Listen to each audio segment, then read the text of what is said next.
पश्चिम बंगाल की मुख्यमंत्री ममता बनर्जी को दो मोर्चों पर एक साथ लड़ाई लड़नी पड़ रही है। एक केंद्रीय जांच एजेंसियों की अति सक्रियता से टीएमसी को हो रहे नुकसान से और दूसरा उनके ऊपर बढ़ते काम के बोझ से। दरअसल पश्चिम बंगाल में कई मंत्री पद खाली पड़े हैं। कई वरिष्ठ मंत्री या तो स्वेच्छा से पद छोड़ चुके हैं या फिर मुख्यमंत्री ने उन्हें बर्खास्त कर दिया है या फिर मंत्री का निधन हो गया है। ऐसे में अधिकांश मंत्रालयों का जिम्मा ममता बनर्जी के ऊपर ही आ गया है। सोमवार को कैबिनेट की मीटिंग में ममता ने कहा कि वो खुद सभी विभागों का काम नहीं कर सकती हैं, इसलिए 4-5 नए चेहरों को मंत्रिमंडल में शामिल करना जरूरी है। दरअसल ममता कैबिनेट के टॉप 5 में से 4 पद खाली हो गए हैं। ममता कैबिनेट में वरिष्ठ मंत्री रहे सुब्रतो मुखर्जी और साधन पांडे का इसी साल निधन हो चुका है। पार्थ चटर्जी को ईडी ने गिरफ्तार कर लिया है, जिस कारण ममता ने उन्हें अपने मंत्रिमंडल से बाहर कर दिया है। जबकि वित्त मंत्री अमित मित्रा अपना पद छोड़ चुके हैं। वो इस समय सरकार के सलाहकार हैं, इसलिए कैबिनेट विस्तार जरूरी हो गया है। ममता बनर्जी इस बार कैबिनेट विस्तार में एक व्यक्ति एक पद का सिद्धांत लागू कर सकती हैं। परिवहन मंत्री फिरहाद हकीम सहित कुछ मंत्रियों से अतिरिक्त विभाग वापस लिए जा सकते हैं। ममता बनर्जी कामराज प्लान पर भी काम करने के संकेत दे रही हैं।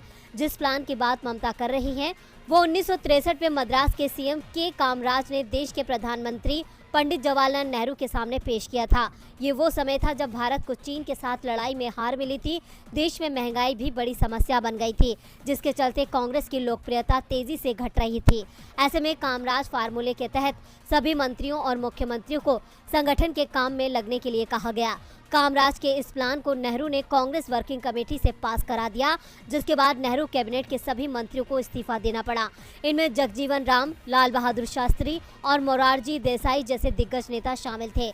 इन सभी को संगठन के काम में लगाया गया, जिससे कांग्रेस के संगठन को मजबूती मिले और उसकी लोकप्रियता फिर से बढ़ने लगी। और ममता बनर्जी भी चाहती हैं कि सरकार के दिग्गज मंत्रियों को अब संगठन के काम में लगाया जाए। पार्टी का पूरा फोकस 2023 के पंचायत और 2024 में होने वाला लोकसभा चुनाव है।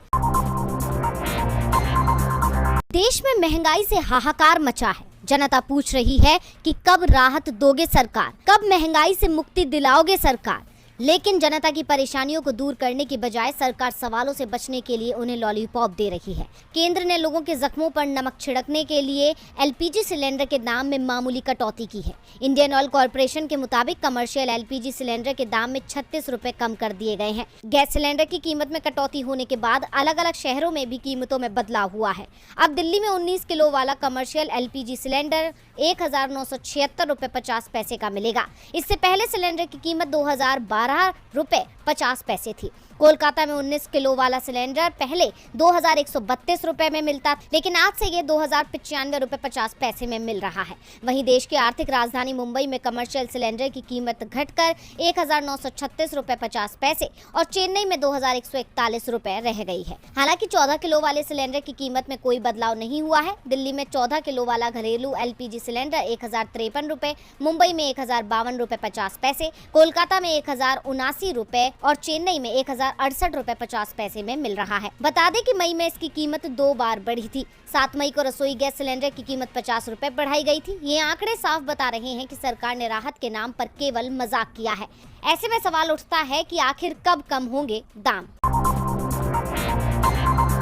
संसद का मॉनसून सत्र जब से शुरू हुआ है, तब से सदन में केवल हंगामा बरप रहा है।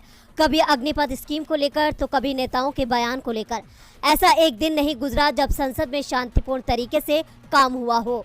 आज भी कार्रवाई शुरू हुई, तब उच्च सदन से लेकर लोकसभा तक हंगामे से गूंज उठे।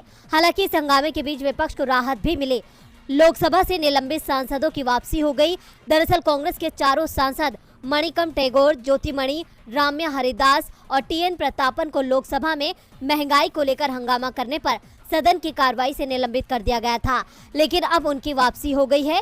इसके बाद महंगाई के मुद्दे पर चर्चा की गई। लोकसभा में महंगाई के मुद्दे पर चर्चा के लिए शिवसेना सांसद विनायक राउत और कांग्रेस सांसद मनीष तिवारी ने नोटिस दिया था।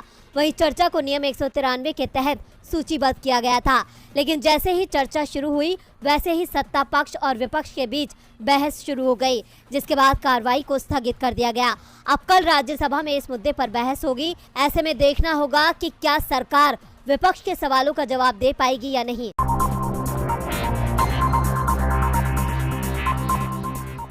पश्चिम बंगाल के हावड़ा जिले में झारखंड के कांग्रेस के 3 विधायक करीब 50 लाख रुपए के साथ पकड़े गए थे।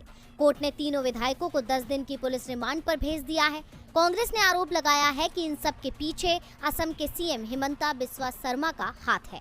वो ही झारखंड में ऑपरेशन लोटस की कमान संभाले हुए हैं। दूसरी ओर हिमंता ने भी जवाब देते हुए कहा कि मैं कांग्रेस में 2 दशकों तक रहा हूं। कांग्रेस में मेरे कई मित्र हैं और मैं उनके संपर्क में रहता हूं। साफ है, हिमंता ने कांग्रेस के आरोपों को कुछ हद तक स्वीकार भी कर लिया है। अभी विधायकों की गिरफ्तारी का मामला ठप भी नहीं पड़ा था कि झारखंड हाई कोर्ट के एक वरिष्ठ वकील कोलकाता में 50 लाख रुपए के साथ पकड़े गए हैं और इसके तार भी कहीं न कहीं ऑपरेशन लोटस से ही जुड़ते दिख रहे हैं।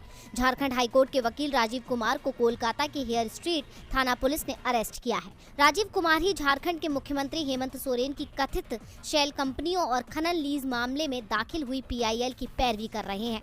खूंटी के मनरेगा घोटाले की PIL में भी याचिकाकर्ता के वकील वही हैं। इतना ही नहीं, 10 जून को राजधानी रांची में हुए टकराव के मामले में भी याचिका लगाने वाले पंकज कुमार के वकील भी वही हैं। यानी हेमंत सोरेन सरकार के खिलाफ जितनी भी महत्वपूर्ण याचिकाएं अदालत में दाखिल की जा रही हैं, उनमें वकील राजीव कुमार ही हैं।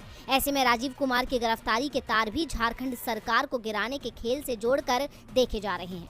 दूसरी ओर रांची पुलिस ने राजीव कुमार की गिरफ्तारी से पल्ला झाड़ लिया है। रांची के सिटी SP अंशुमन कुमार ने कहा कि इस मामले में हमारा कोई भी लेना देना नहीं है। रांची में राजीव कुमार के खिलाफ कोई मामला दर्ज नहीं किया गया है, लेकिन ये दावे जरूर किए जा रहे हैं कि राजीव कुमार की गिरफ्तारी के पीछे विपक्ष की रणनीति है और ये रणनीति है बीजेपी के झारखंड में ऑपरेशन लोटस को पटरी से उतारने की। दरअसल बीजेपी ने जिस तरह से महाराष्ट्र में विपक्षी गठबंधन की सरकार को गिराकर NDA की सरकार बनवा दी, वैसे ही कोशिश वो झारखंड में भी कर रही है। झारखंड में ऑपरेशन लोटस की कोशिश कई बार हो चुकी है, लेकिन इस बार कांग्रेस की सक्रियता के चलते बीजेपी इसमें सफल नहीं हो पाई।